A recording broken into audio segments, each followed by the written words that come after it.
Hi friends, எல்லாருக்கும் வணக்கம்.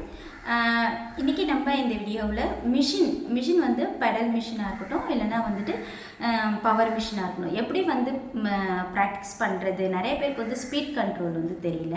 So அந்த ஸ்பீட் கண்ட்ரோல் எப்படி பண்ணுறது அப்படின்றத இந்த வீடியோக்குள்ளே போகிறோம். இப்போ வந்து பார்த்திங்கன்னா ஃபஸ்ட் டைம் தான் இப்போ தான் என்னோடய சேனலில் வந்துருக்கீங்கன்னா மறக்காமல் சேனலை சப்ஸ்கிரைப் பண்ணிவிட்டு அப்படியே லைக் பண்ணிவிட்டு வீடியோவை கண்டினியூவாக பாருங்கள். சின்ன சின்ன டிப்ஸ் கூட உங்களுக்கு யூஸ்ஃபுல்லாக இருக்கும். வாங்க வீடியோக்குள்ளே போகலாம். இன்றைக்கி வந்து பார்த்தோன்னா என்கிட்ட இருக்கிற ஒரு மிஷினை பற்றி தான் நான் சொல்ல போகிறேன். என்கிட்ட இருக்கிறது பவர் மிஷின்.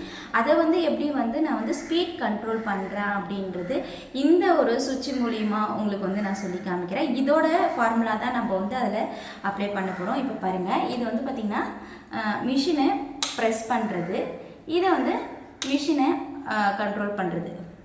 இப்படி அழுத்தி அப்படி பண்ணிகிட்டே இருந்தீங்கன்னா உங்களுக்கு வந்து பார்த்திங்கன்னா இப்படி வந்து இதுதான் வந்து கண்ட்ரோல். இது வந்து நீங்கள் இதை வந்து காலாக நினச்சிக்கிங்க. அதாவது வந்து நம்மளோட கால், அந்த கால் வந்து ஃபஸ்ட்டு என்ன பண்ணுன்னா மிஷினை வந்து இப்படி மெரிக்கும். So machine மெரிக்கும். அடுத்தது வந்து கண்ட்ரோல் பண்ணுறதுக்கு இப்படி பேக் சைடில் கால் அழுத்தம். இதுதான் மைண்ட் கண்ட்ரோல். இதை வந்து நீங்கள் வந்து ஃபாலோ பண்ணுங்கள். இதுதான் வந்து கரெக்டான ஒரு மெத்தடு. ஃபஸ்ட்டு வந்து ப்ரெஸ் பண்ணுவோம், ஸ்லோவாக ப்ரெஸ் பண்ணுவோம். அடுத்தது ஸ்லோவாக வந்து பேக்கில் கண்ட்ரோல் பண்ணுவோம். இதுதான் வந்து பவர் மிஷினுக்காக கண்ட்ரோல் பண்ணுறது. இந்த ஃபார்முலாவை நீங்கள் ஞாபகம் வச்சுங்க. இது வந்து புரியறதுக்காக நான் சொல்கிறேன். நிறைய பேர் பவர் மிஷின் அப்படின்னு சொன்ன உடனே ஓரளவுக்கு கொஞ்சம் பயமாக இருக்கும் அப்படின்னு சொல்லிட்டு ஃபீல் பண்ணுவீங்க. அதெல்லாம் கிடையாது. ஈஸியாக கண்ட்ரோல் பண்ணலாம். இது வரைக்கும் யாருமே சொல்லி கொடுத்துருக்க மாட்டாங்க இந்த மாதிரி மெத்தடை. என்னோடய ஸ்டூடெண்ட்ஸுக்கு நான் வந்து இதை வந்து நான் ஃபாலோ பண்ணுவேன். வித்தின் 2 டேஸ்லேயே வந்து பவர் மிஷினை கண்ட்ரோல் பண்ணுற அளவுக்கு அவங்க வந்துடுவாங்க. 1 டேக்கு வந்து ஒரு ½ டே வந்து நீங்கள் அதை கண்ட்ரோல் பண்ணுற அளவுக்கு நீங்கள் மெரிச்சிங்க அப்படின்னா உங்களுக்கு வந்து ஈஸியாக வந்துடும். ஸோ இதுதான் வந்து பாருங்கள், இப்படி இதை மட்டும் நீங்கள் கண்டினியூவாக பண்ணுங்கள். ஓகேங்களா? இப்போ நம்ம இது வந்து பார்த்திங்கன்னா என்கிட்ட இருக்கிற இந்த மிஷினு ஜுக்கி மிஷின் தான். இந்த மிஷின் வாங்கி பார்த்திங்கன்னா கிட்டத்தட்ட ஒரு 17 வருஷம் கிட்ட ஆகுது இந்த மிஷினு. இது வந்து ஓரளவுக்கு எனக்கு வந்து எந்த ஒரு ப்ராப்ளமே கொடுத்ததே கிடையாது. ஓகே, இதை நான் வந்து ஓரளவுக்கு வந்து மெயின்டைனிங் வந்து ஓரளவுக்கு பண்ணுவேன். என்னென்னு பார்த்திங்கன்னா இது இப்படி எடுத்துகிட்டு இதுக்குள்ளே இருக்கிற அந்த டஸ்ட்டெல்லாம் வந்து 1 வீக்குக்கு ஒன்ஸ் வந்து எடுத்துருவேன். ஸோ கண்டினியூவாக வந்துட்டு இதில் வந்து 1 விட்டு ஒரு நாளைக்கு இந்த பல்லு இருக்கு இல்லையா, இந்த பல்லு பகுதியில் வந்துட்டு நான் வந்துட்டு நிச்சயமாக வந்துட்டு ஆயில் போடுவேன். அடுத்தது இங்கே ஆயில் போடுவேன். இது ரெண்டுமே வந்து நான் ரெகுலராக ஃபாலோ பண்ணுற ஒரு விஷயம். அப்போ தான் வந்து நம்மளுக்கு வந்து நூல் கட்டாகாமல் இருக்கும். இந்த இடத்த ஆயிலும் இங்கேயும் ஆயிலும். சம் பீப்புள்ஸ் வந்து இங்கெல்லாம் போடுவாங்க, அதெல்லாம் நம்மளுக்கு தேவையே இல்லை. இந்த இடத்துல ஆயில் போட்டாலே போதும். நம்மளுக்கு வந்து ஓரளவுக்கு இது வந்து துணி நூல் வந்து ஓரளவுக்கு கட்டாகாமல் இருக்கும். இந்த மாதிரி மிஷின் யாரெல்லாம் வச்சுருக்கீங்க அப்படின்றத எனக்கு கமெண்ட் பண்ணுங்கள். ஸோ இப்போ வந்து இதில் வந்து என்ன பார்க்க போகிறோம் அப்படின்றத பார்ப்போம். இப்போ வந்து பார்த்திங்கன்னா ஃபஸ்ட்டு இது வந்து பார்த்திங்கன்னா இந்த அளவு இருக்கு இல்லையா, இது வந்து கண்ட்ரோல். இதில் வந்து புதுசாக வாங்கியிருந்தீங்கன்னா இந்த கண்ட்ரோல் இருக்கும். ஒரு சிலவங்களுக்கு இந்த கண்ட்ரோல் இருக்காது. இந்த மாதிரி இப்போ வந்து பார்த்திங்கன்னா இதை இப்படி திருப்பும்போது இப்படி திருப்புனா அது மாறவே மாறாது. ஒன்ஸ் வந்து இந்த பெல்ட் மாதிரி பக்கத்தில் மிஷின் பக்கத்தில் இருக்கும். இதை எடுத்துகிட்டு இப்படி பண்ணிங்கன்னா இது நிச்சயமாக இப்படி வந்து இப்படியாக இருக்கும். இப்படின்னு வரும். இதில் வந்து நம்ம எந்த அளவு நம்மளுக்கு தேவையோ அது வந்து நம்ம வச்சுக்கலாம். இப்போ வந்து 5 வரைக்கும் இருக்குது. நம்ம 5 வரைக்கும் தேவைப்படாது. ஸோ 5 வரைக்கும் பார்த்தோன்னா நம்மளுக்கு தையல் வந்து பார்த்திங்கன்னா ½ இன்ச்சு வரும். நம்மளுக்கு அந்த டிஸ்டன்ஸே காமிப்பாங்க. உங்களுக்கு வந்து இந்த குட்டியாக வந்து இந்த டிஸ்டன்ஸை வந்து நீங்கள் மெயின்டைன் பண்ணிங்கன்னா போதும். இந்த இடத்த இதில் வந்து பார்த்திங்கன்னா 5 கிட்டலாம் ஒரு ½ இன்ச்சு கிட்ட வந்துடும். ஸோ நம்ம எப்பயுமே வந்து ஓரளவுக்கு நம்ம கண்ட்ரோலாக நம்மளோட துணியில் வந்து தையல் எவ்வளோ இருக்கணும் அப்படின்னு பார்த்திங்கன்னா 2 வச்சிங்கன்னா ஓரளவுக்கு கரெக்டாக இருக்கும். ஸோ இதோட மெஷர்மெண்ட் எப்படி அப்படின்னு நான் சொல்கிறேன். ஒரு 1 இன்ச்சு நம்மளுக்கு வந்து இந்த டேப் இருக்கு இல்லையா, இந்த டேப்பில் இந்த 1 இன்ச் இருக்குல்ல, இந்த 1 இன்ச்சுக்குள்ளே இந்த தையலோட அந்த தையல் நம்மள மிஷினில் தையல் குத்தி எடுக்குதுல்ல, அது வந்து 10லேருந்து 12க்குள்ளே இருக்கணும். அந்த தையலோட அந்த ஒவ்வொரு தையலும் ஒவ்வொரு குத்தும் இருக்கு இல்லையா, அது வந்து பார்த்திங்கன்னா ஒரு 10லேருந்து 12 வரைக்கும் இருந்தது அப்படின்னா நம்மளோட கிளாத் வந்து நம்ம தைச்சதுக்கப்புறம் சைடில் வந்து ஓப்பனாகவோ இல்லை வந்துட்டு அந்த தையல் வந்து தெரியாமல் இருக்கும். அதுதான் வந்து ஒரு தையலோட கரெக்டான மெஷர்மெண்ட் அளவு. இதுக்கு மேலே அதிகமாக கொஞ்சமாக பெருசாக வச்சு தைக்கிறவங்களும் தைக்கிறாங்க. இப்போ ரெடிமேடெலாம் நிறைய பேர் ரெடிமேட் தைக்கிறாங்க அப்படின்னா அதெல்லாம் என்ன பண்ணுவாங்கன்னா தையல் ஓட்டு தையல் வச்சு கடன்னு தைச்சிருவாங்க. ஸோ நம்ம ஒரு ட்ரெஸ்ஸை தைக்கிறோம் அப்படின்னா அதோட அளவு பார்த்தீங்கன்னா இந்த 1 இன்ச்சுக்கு உள்ளே இருக்கிற தையலோட அளவு பார்த்திங்கன்னா நம்மளுக்கு வந்து எண்ணி பார்த்திங்கன்னா தெரியும் 12 இல்லைன்னா 10லேருந்து 12 வரைக்கும் இருக்கணும். அவ்வளோ அளவு இருந்தால் போதும். ஸோ இது வந்து உங்களுக்கு வந்து நான் வந்து இது புதுசாக இருந்தது அப்படின்னா எனக்கு கமெண்ட் பண்ணுங்கள். சரி, ஓகே. இது வந்து பார்த்திங்கன்னா இப்போ வந்து இது பார்த்தாச்சு. அடுத்தது நம்ம இந்த மிஷின் இருக்கும் அப்படின்னா இது வந்து பார்த்திங்கன்னா தையல் வந்து டபுள் அந்த ஃபுட் வந்து நகர்ந்து போகும். இது வந்து நீங்கள் உங்களுக்கு இங்கே பண்ணும்போது உங்களுக்கு தெரியுதா என்னன்னு தெரியல. இப்போ வந்து இது பார்த்திங்கன்னா இது பண்ணும்போது இந்த இதை நல்லா ஜூம் பண்ணால் தெரியும். ஆனால் பட் வந்து நீங்கள் இதை அழுத்தி பார்த்திங்கன்னா தெரியும். இது வந்து பேக்கில் போய் ஃப்ரண்ட்டில் வரும். இது வந்து கட்டு போடுறதுக்காக இது வந்து இந்த மிஷினில் இருக்குது. சரிங்களா? இந்த மிஷின் வச்சுருக்கவங்களும் சொல்கிறேன். இல்லை நார்மலாக நீங்கள் வந்து மெரிட் மிஷினில் இந்த மாதிரி இருந்ததுன்னா அதுவும் ஓகே தான். நீ ஒரு சிலவங்க வந்து இங்கே இந்த பேக் சைடில் இருக்கு இல்லையா, இந்த பேக் சைடில் இருக்கிறத இப்படி தூக்கிட்டு இந்த மிதியை இப்படி தூக்கிட்டு அப்புறமேட்டா கட்டு போடுவாங்க. இதுவும் வந்து போடுறதுக்கு ஈஸி தான். இருந்தாலும் இது மாதிரி பவர் மிஷின் வச்சுருக்கவங்க அப்படின்னா இந்த இது கூட நீங்கள் ஓகே. இல்லை எனக்கு வந்து இந்த பெடல் இல்லை நார்மலான ஒரு மிஷின் தான் வச்சுருக்கேன் அப்படின்னாலும் அதே மாதிரி இதுவும் இருக்கும். அதில் அப்படி இல்லாதவங்க இருந்தீங்கன்னா மட்டும் இந்த பேக்கில் இப்படி தூக்கிட்டு நீங்கள் வந்து தையலை வந்து ஃப்ரண்ட் அண்ட் பேக் போட்டு கட்டு போடுறதுக்கு கரெக்டாக இருக்கும். அடுத்தது இந்த மிஷினில் பார்த்திங்கன்னா இதில் வந்து எனக்கு வந்து இதிலே நூல் சுற்றுறது இருக்குது. இதை பாருங்கள், பாபினில் நூல் சுற்றிருக்கேன்.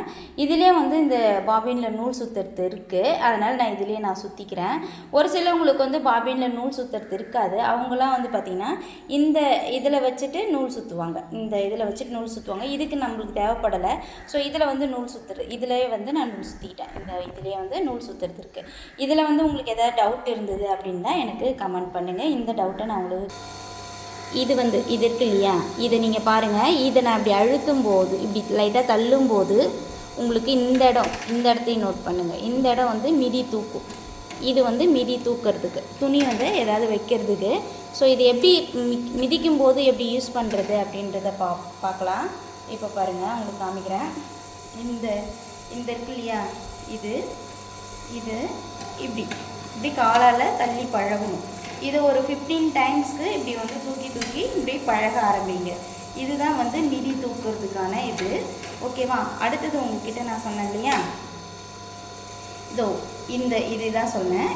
இந்த மிதி தான் இந்த பவரில் இதுதான் வரும். இந்த எதுக்காக அப்படி சொல்கிறேன் அப்படின்னு பார்த்தீங்கன்னா, இப்போ பாருங்கள், சுவிட்சில் சொல்லி கொடுத்தேன் இல்லையா, அதுதான் வரும்.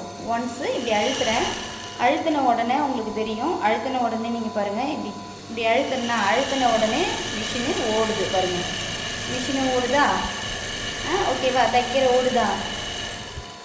இந்த மிஷினை இப்படி அழுத்தின உடனே இப்படி ஓடுது. ஸோ நம்ம ஸ்பீடு இதில் தான் இருக்குது. ஸோ இப்போ இதை வந்து என்ன பண்ணுறேன்னா இப்படி பேக்கில் இப்படி நிறுத்தினோடனே நின்றுடுச்சு. இப்போ இது அழுத்தின உடனே மிஷின் ஓடுது. எனக்கு தெரியுதுன்னு நினைக்கிறேன். வீடியோவில் தெரியுதுன்னு. ஸோ இதை மிஷினை இப்படி ஓடக்குள்ளே இப்படி வந்துட்டு இது வந்து இப்படி பேக்கில் நிறுத்தினா நின்றுடும். ஸோ இதுதாங்க. இது வந்து இப்படி பழக ஆரம்பிங்க. இப்போ என் காலை நான் காமிக்கிறேன் பாருங்க. இப்படி பழக ஆரம்பிக்கும் போது உங்களுக்கு வந்துட்டு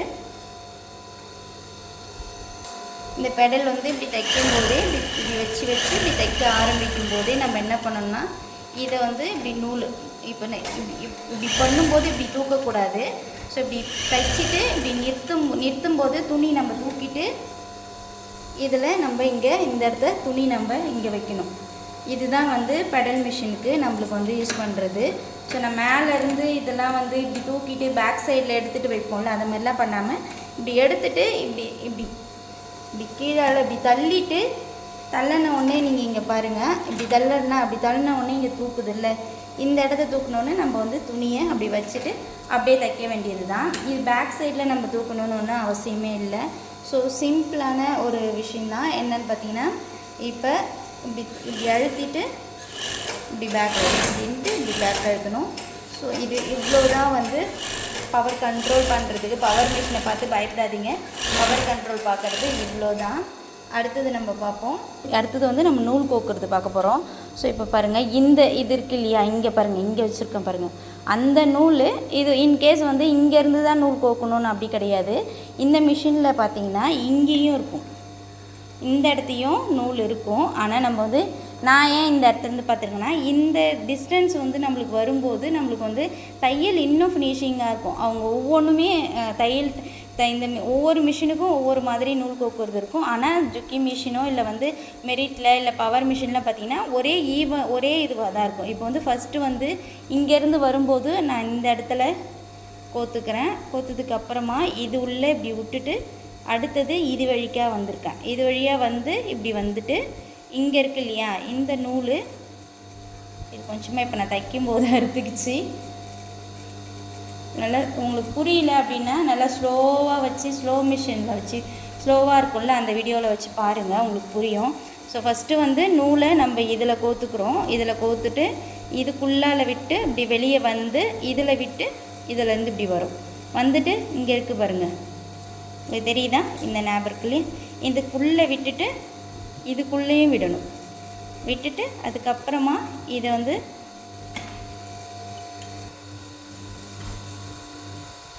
இப்போ வந்து பார்த்திங்கன்னா இதிலேருந்து நூல் கோத்தாச்சு. நூல் கோத்து இதிலேருந்து இதில் வந்துட்டோம். அடுத்து இதில் வந்திருக்கோம். இதில் வந்துட்டு இதில் கோத்துட்டு அதுக்கப்புறம் இங்கே ஒன்று இருக்குது பாருங்கள், இருக்கா, அந்த இதில் வந்துட்டு நூல் இதில் தெரியும்னு நினைக்கிறேன் உங்களுக்கு.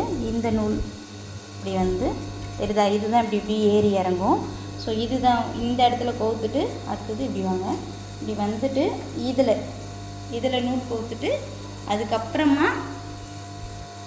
நம்ம எப்பயுமே வந்து ஊசி மாற்றும் போதோ இல்லை ஊசி போடும்போதோ பார்த்திங்கன்னா இப்படி தான் இருக்கும். இந்த சைடு வந்து ஃப்ளாட்டாக இருக்கும், இந்த சைடு வந்து ஃப்ளாட்டாக இருக்கும், இந்த சைடு லைட்டாக அப்படி உள்ளே இது பண்ண மாதிரி இருக்கும்.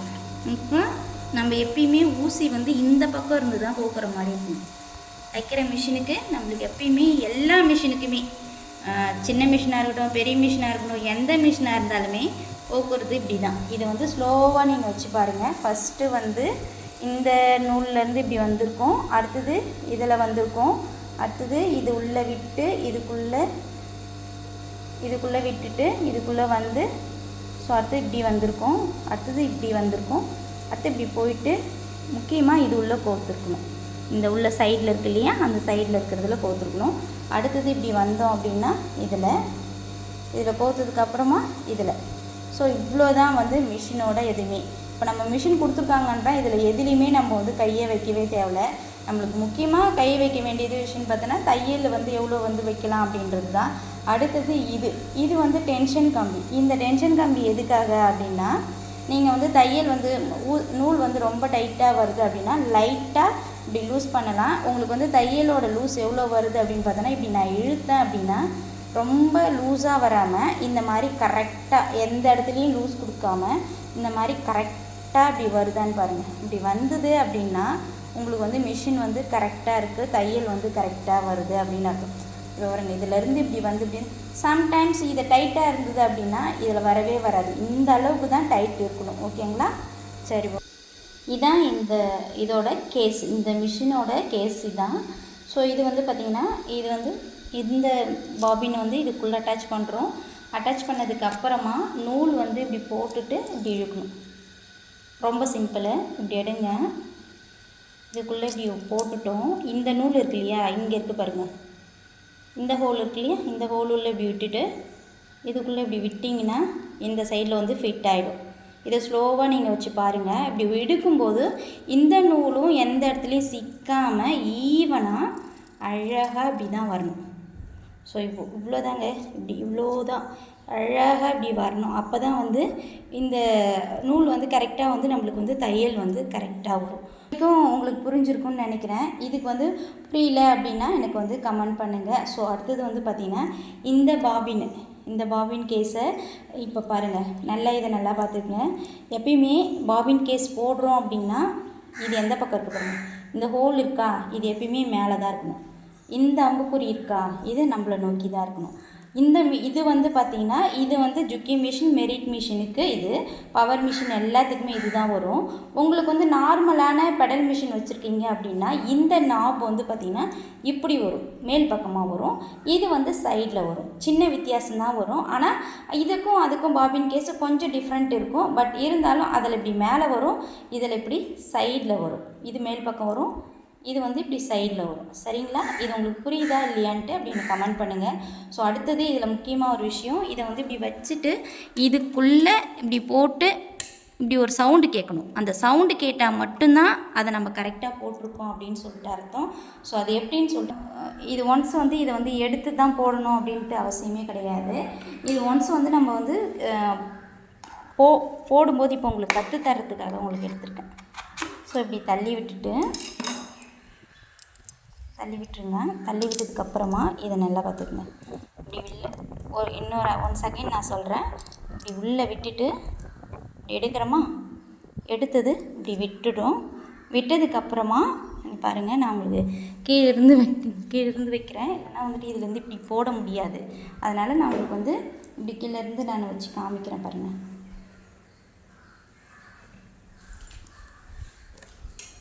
உங்களுக்கு வருதா, தெரியுதுங்களா? உங்களுக்கு இப்படி இருக்கா? இதை வந்து இப்படி வச்சேன்னா அது உள்ளே போனதுக்கப்புறமா இது நல்ல ஒரு டைட் ஃபிட் கிடைக்கணும் அப்படின்னா இப்படி அழுத்தினோடனே ஒரு சவுண்டு வந்து ஒரு டிக் அப்படின்னு ஒரு கேட்டதில்லை, இந்த சவுண்டு கேட்கணும். அப்போ தான் நம்மளுக்கு வந்து அது ஃபிட் ஆகிருக்கு அப்படின்னு சொல்லிட்டு அர்த்தம். ஸோ இப்படி போட்ட உடனே இந்த ஃபிட்டான இந்த மாதிரி சவுண்டு கேட்டால் தான் நீங்கள் வந்து இந்த மாதிரி இப்படி உள்ளே விட்டு இப்படி நூல் எடுத்தால் வரும். இல்லைன்னா நிச்சயமாக வரவே வராது. ஒன்ஸ் அகைன் உங்களுக்கு வந்து காமிக்கிறேன் நான் மறுபடியுமே.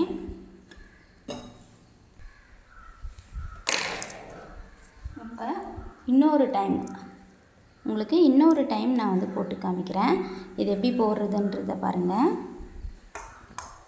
இப்படி வந்துட்டு வச்சுட்டோமா, இப்படி வச்சதுக்கப்புறமா இப்படி நல்லா கையால் இப்படி ஃபிட் பண்ணிங்கன்னா இப்படி போனதுக்கப்புறமா இதை வந்து இப்படி எடுக்கலாம். சரிங்களா? இப்படி எடுக்குள்ளே சிக்காமல் கொள்ளாமல் வரணும். அப்போ தான் அது வந்து கரெக்டாக இருக்கும். அடுத்தது இதில் முக்கியமான ஒரு விஷயம், இதை நம்ம போடுறது கூட யாரையாவது போட்டு விட சொல்லி கேட்பாங்க. ஸோ இதுதான் இவ்வளோ சிம்பிளான ஒரு விஷயம். அடுத்தது நம்ம வந்து இதில் நோட் பண்ண வேண்டிய விஷயம், இப்போ நான் கேஸ் உள்ளேருந்து எடுக்க போகிறேன். இந்த கேஸை நான் உள்ளேருந்து எடுக்க போகிறேன். அதை வந்து எப்படி எடுக்கிறேன்ட்டு பாருங்கள். இங்கே பாருங்கள், எடுக்கும்போதே உங்களுக்கு வந்து இப்படி இந்த கேஸை எடுக்கணும், ரிலீஃப் பண்ணணும் அப்படின்னா இது இருக்குல்ல, இதை வந்து நீங்கள் இப்படி எடுத்தீங்க அப்படின்னா வந்துடும். ஸோ உங்களுக்கு ஒன்ஸ் அகைன் வந்து இவ்வளோ தான். இதை வந்துட்டு உங்களுக்கு தெரியுதா, பாபின் கேஸ் இருக்கு இல்லையா, அந்த இடம் இதான். இதில் வந்துட்டு நீங்கள் வந்து இப்படி இங்கே பாருங்கள், இந்த ஹோல்ஸ் வந்து மேலே இருக்குது.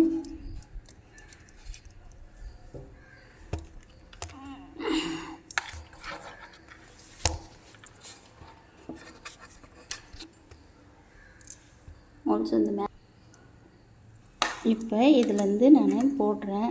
ஸோ உங்களுக்கு வந்து இப்படி இது வந்து எப்படி எடுக்கிறதுன்னு தெரியல வீடியோவில், அதனால் வந்து எனக்கு காமிக்க முடியல.